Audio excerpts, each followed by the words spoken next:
Sasa jameni, msiseme mimi nimewasaidia, muandika walimu, mshahara niliongeza, jameni mko na insurance. Pigeni kelele kwa wale ambao watakuja, lakini mimi mnipigie makofi kwa yale nimefanya. Ama ni namna gani jameni? Ama ni namna gani? Tumeset msingi, wengine wajenge. Lakini shida ya Kenya hii, na ndio naambia mfundishe watoto, shida ya siku hizi Kenya hii, kiongozi anajua ku-identify problem lakini hana suluhu yake. So akiona kwa gazeti leo, unamuona kwa press conference, bei ya mahindi, bei ya mafuta. Sasa jameni, unatafuta uongozi, si kwanza utengeneze ile ambao uko naye. Unaenda kupiga nduru, unapiga nduru, why do you want to be a leader? Si uachie basi wale wanataka kufanya kazi waendelee. Ama ni namna gani? Msiniletee bana.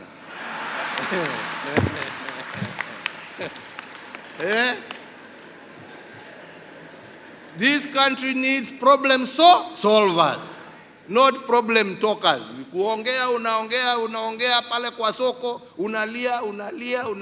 Sasa mwananchi anakuangalia anasema, sasa unataka mimi nifanye namna gani? Unataka mimi nifanye namna gani? We need people who are willing and committed to providing solutions, because problems will never end.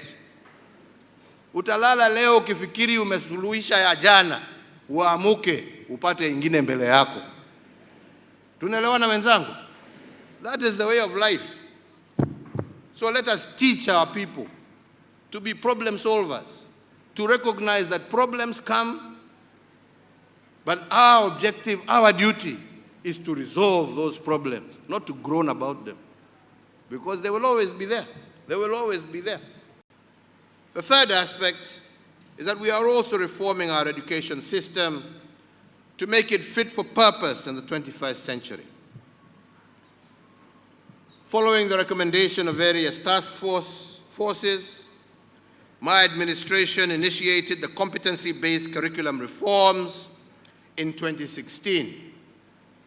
CBC seeks to, number one, identify and nurture every learner's potential.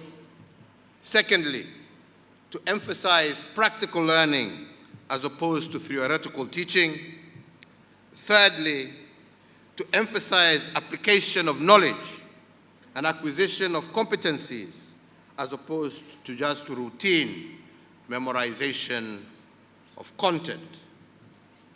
Fourthly, to provide opportunities for acquisition of values and participation in community service learning. Fifth, to provide pathways and tracks in senior secondary school that are aligned to the broad abilities and career interests of learners.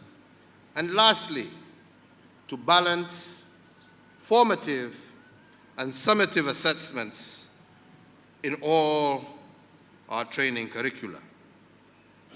The rollout of the CBC curriculum is on course. And indeed, when schools reopen next week, we shall have more than 9 million learners under the CBC curriculum. The next point is that my administration has also progressively expanded education infrastructure to accommodate the growing environment. This includes classrooms, desks, and chairs, as well as electricity connectivity. Indeed, since 2013, over 90% of our schools have been connected to the national electricity grid, while some of our schools in off-grid areas have been provided with solar installations.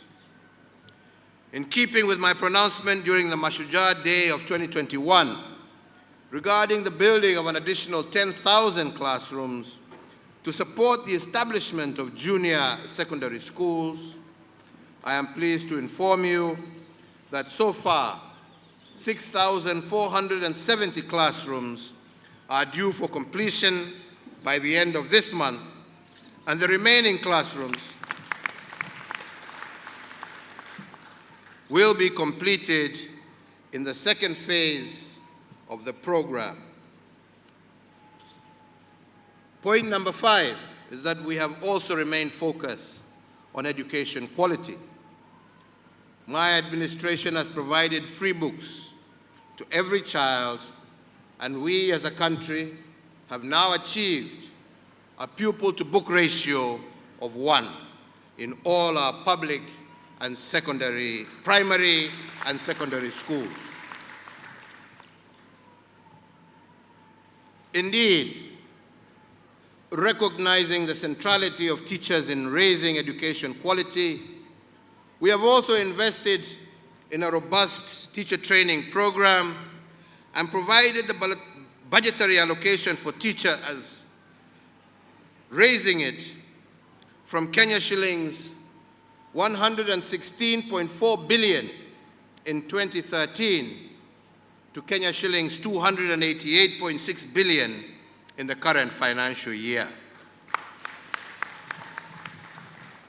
We have hired a total of 153,000 teachers since 2013 and institutionalized the internship program within the TSC, supported a transparent and accountable promotion system for teachers, and also introduced a comprehensive medical cover for all teachers and their dependents. We have also implemented reforms in the administration of our national exams, and today we can see the results of some of those reforms. Haja yetu ni kuhakikisha ya kwamba tumeweka msingi wa kudumu na msingi ambao hauwezi kutingizika kwa watoto ambao ndio tuwaangalia kesho, wawe viongozi wetu, wawe wale ambao watasimamia various institutions, wale ambao watakuwa mawakili wetu, wale ambao watakuwa maengineer wetu, wale watakuwa walimu wetu, wale watakuwa madaktari, na wale pia, kwa sababu kwa muda mrefu tumefunza watoto yetu ya kwamba kufanya kazi na mikono ni kama ni kitu kibaya.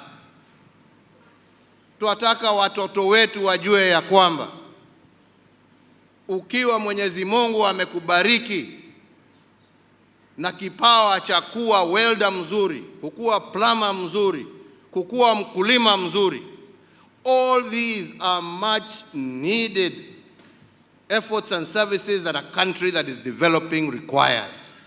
And we must start moving away from telling our children that the only job you can have is a white collar job, kuwa clerk kwa benki. Benki sasa zinaenda digital jameni. Leo hii kuna wakulima ambao wanatengeneza pesa hata kushinda nyinyi walimu, kushinda madaktari, kushinda maprofesa. Ama hamuelewi hiyo jameni? Leo hii, as we progress in shipbuilding, tunatafuta quality welders, na wale wachache ambao tuko nao wengi ni wazee ambao walifundishwa zamani, na hata wale ambao tumepartner na wao kwa sababu wanaona kazi ya hawa wazee, wanasema wakimaliza kujenga huko Kisumu na hapa Mombasa, wanajaribu kuapproach warudi na wao huko kwao kwa sababu ya quality ya service yao. These are paying jobs. This is where we need to take our children, to encourage our children. Use that gift that God has given you, whatever it is. That is the future. Naambianga wengi, angalia mabilionea hawa wakina Bill Gates na wengine, wali drop out of high school, na leo hii pesa ile wako nazo inashinda pesa ya Kenya tukijumuisha na ya Uganda, ya Tanzania, ya Rwanda, ya Burundi, na mtu hakumaliza high school. Tunaelewana wenzangu? So sio kusema tu ati ni hiyo. It is your responsibility to help our children eke out what is best in them, because God has given each and every one of us a gift. And you teachers, are privileged to be the ones who are supposed to pull that gift out of that child and to make him use that gift to benefit himself, to grow society, to develop his country, to develop his continent, and to be proud of himself as a citizen of the Republic for the service that he delivers, whatever that service may be. Sini namna hiyo wenzangu? Today we note that the theme of this conference is re-examining our future together, a new era of education in Kenya. And I do believe that this is an appropriate theme because we are indeed at an inflection point, and we need to ensure that we do not lose the gains of the last 60 years. At the same time, the pandemic has also created opportunities for us to reimagine our education system and to transform it to meet future challenges. As we engage on the future of education, let us take a moment also to recall where we have come from. I am indeed proud of the gains that we have made in broadening access, especially in secondary education. Enrollment in our secondary schools has more than doubled, increasing from 1.3 million in the year 2008 to nearly 3.6 million in 2022. The 100% transition policy has ensured that all our learners who sit the KCPE examination obtain a place in a secondary school, and this has been a huge success. Since 2018, more than 90% of those who sat the KCPE transitioned to a secondary school. And it is notable that since day secondary education is free, over 70% of them are enrolled in our day schools. Second, to ensure that no child is left behind because of their social-economic background, my administration has increased capitation per child in secondary schools to Kenya shillings 22,244. Furthermore, support is provided to needy students through various scholarship programs. For example, the one that has just been mentioned today, the Elimu Scholarship Program, which provides bursaries for bright but needy students. The government has also, in partnership with Equity Group Foundation, awarded approximately 9,000 scholarships for the 2019 KCPE candidates and an additional 9,000 scholarships for the 2020 KCPE candidates who joined Form 1 in July of 2021. In addition, the JKF Scholarship Program has also benefited over 4,500 needy students since 2013. So to drive our education boldly into the 21st century, my administration initiated the Digital Learning Program in 2013. And through DLP, public primary schools receive teacher and learner digital devices, digital content servers, and wireless routers and projectors. A total of 21,717 out of 22,988 primary schools have been supplied with these digital devices. We seek to ensure that by the time the student gets into secondary school, they are digitally literate and can harness digital technologies to broaden their learning experience beyond their immediate learning environment. So, ladies and gentlemen, we can confidently and proudly say that with such strong education foundations, our future is secure. The heavy education investments are paying off. Indeed, our education system is today recognized as one of the best on the African continent, and our students obtain some of the highest scores in regional standardized tests, and indeed our young people are highly competitive in regional and global labor markets thanks to our efforts. As we reflect and embark on a new education era, we can use these foundations as a major springboard for the future. The world faces major global challenges, some that are of an existential nature. They include pandemics such as the one we are trying to emerge from, that is COVID-19, climate change and biodiversity loss, huge intra- and inter-country poverty and inequality, as well as major disruptions of peace and security. To successfully manage the uncertain future requires individuals who are adaptive and resilient, who can adeptly apply their knowledge to new situations, who sees crisis as opportunities for innovation, and who have a thirst for learning and growing throughout their lives. To equip our young people with these skills requires a major transformation of our education systems. This is a new education course that we need to chart, and it is my hope and expectation that you will together deliberate on this during this week.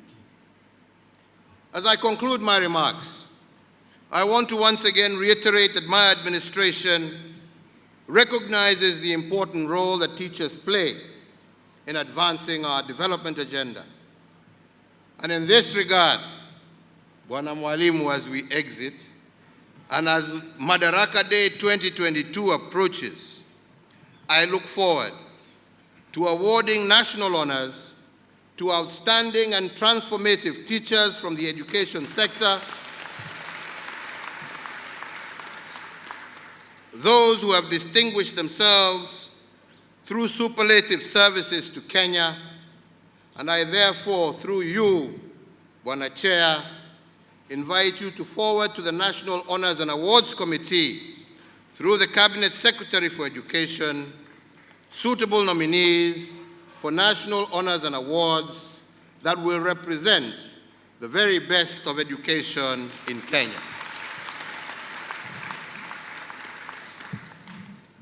The second point I want to make is on the small matter of examinations, and I also want to thank you all, especially those who have gone an extra mile each year to ensure that our children have their examination results on time. Forget about the 0.001% who are rotten, whose job is to attempt to expose the exam when it comes from the container. But unfortunately, that is what people remember. So I would like to celebrate center managers, deputy center managers. Your own integrity has ensured that the President's wisdom in allowing us to do the exam we have been doing since 2016 has come to fruition. We have not taken it for granted. Number three, Your Excellency, there will only be 4. Number 3, I now want to turn to Your Excellency, and I don't praise people. That is the way I was created. But I would like to let the teachers know that I have been thoroughly privileged to serve you. Why? Because for those who have worked with you closely, you are straightforward, you give good orders, and they are one order, not one at night, not one during the day. So I've never had a situation where in public you pronounce and in the night you tell me go and do this. And I appreciate that. That actually has made you the Minister for Education. I'm just your agent. And most of the things they see me insisting on, the wisdom has come from you. What Indimuli does not know is that, for example, the Elimu Scholarship, your love for the poor urban minorities, you ordered me to ensure that a sizable number of those scholarships should go to the poor in the urban slums. People don't know this. And so I would not like to be president because you do your best and people don't care. Finally, Your Excellency, I would like to thank you before I invite you to come. This government, Indimuli, has not said it with the weight that it deserves. This year, we have a budget of 544 billion Kenya shilling. That is 25.9%. And Indimuli is afraid to say that it is the first. I know the South African one, I know the Nigerian one, I know the Ugandan one. It is the first.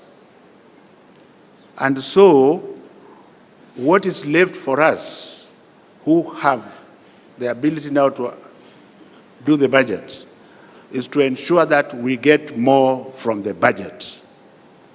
I am the first one who is guilty. Don't run away from it. You know that we have built classrooms at 788,000. And I also want to recognize many principals, Kapsabet girls, Kapsabet boys, and many others where I have been, where I have seen excellent work with a 6,000 portion of the 22,400. Do not even imagine that under my watch you will take that to another thing. Because I have seen infrastructural development that is beyond this world. And that is what is going to count. So can we agree and promise His Excellency the President before I invite him? I'm not accusing anybody that we should just get a little bit more for our money. A little bit more for our money. Because even if I was to go to cabinet to ask for 30%, the cabinet is made of 22 people. Which minister do you think is going to support me? No, you tell me. So let us be realistic. Let us look inwards and save money. In any case, don't accuse the president of not employing teachers. From when he took over, he has employed 120,000 teachers. What the hell do you want? 120,000 teachers. And even this year he's employing. So let us give to Caesar what belongs to him. And for us as Cornerstone leadership, we are also finding ways to ensure many people can get homes. Yes, and not just homes, but beautiful homes. That's why we look for beautiful places like this. I mean, look at this scenery. The view, the beautiful view. Look at the view. You can see more hills on that side. Even the Kilimambogo is just next to us here. Bogo on that side. Yani, look at the valley. You mean valley if here. Somebody can invest here, anaweza kuwa neighbor ya Kilimambogo pale. Ni kweli. Kuna yani breeze iko poa sana hapa hivi. Unaisikia. Na pia hata tukikuja tu along the road tumepata kuna wanyama. Umewaona. So ni kumaanisha mtu akikaa hapa hivi hakuna haja ya kwenda sijui other game parks, reserves na kila kitu. Hebu tuende tu tukiongeanga tu Mr. Maloba. Hebu tuambie hapa hivi tuko hapa leo na mtu anataka kufika hadi hapa. Tumewambia ni 8 kilometers from the road. Yes. Barabara, how is the road? No, the road is very good. Unaona, from Nairobi, you take Mombasa Road. Yeah. And the good thing with Mombasa Road, it's being dual there. Up to Machakos Junction and a bit past. Yeah. So this is part of the place where the road will be dual, meaning traffic will be easier. It will not, we will not have the congestion that we've been having. And then of course from the dual carriageway, you know, when you get just here at Mlolongo, at the river, you already have the new carriageway, the Nairobi Expressway. So that makes it very easy for